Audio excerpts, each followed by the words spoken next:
டேஸ்ட்டாக நம்ம ஒரு அவல் வச்சு சூப்பராக ஒரு தட்டை செய்ய போகிறோங்க. சிகப்பு அவல் தட்டை தாங்க செய்ய போகிறோம். ட்ரை பண்ணி பாருங்கள், சூப்பராக இருக்குங்க இந்த தட்டை. ரொம்ப சிம்பிளான ரெசிபி தாங்க.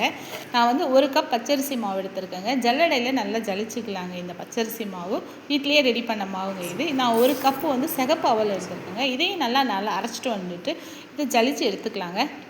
நல்லா ஜலிச்சுட்டா நான் இதில் இருக்க கொரோனா வந்துடுங்க. அதை வேஸ்ட் பண்ணி எடுத்துடலாங்க. நம்ம ஒரு கைப்பிடி அளவு காரத்துக்கு ஏற்ற மாதிரி பச்சை மிளகாய், 1 கப்பு பூண்டு ஆட் பண்ணிக்கலாங்க. நல்லா அரைச்சிட்டு ஒன்று குத்தலாக அரைச்சிட்டு வந்துடலாங்க. இந்த மாவோட மிக்ஸ் பண்ணிக்கலாங்க.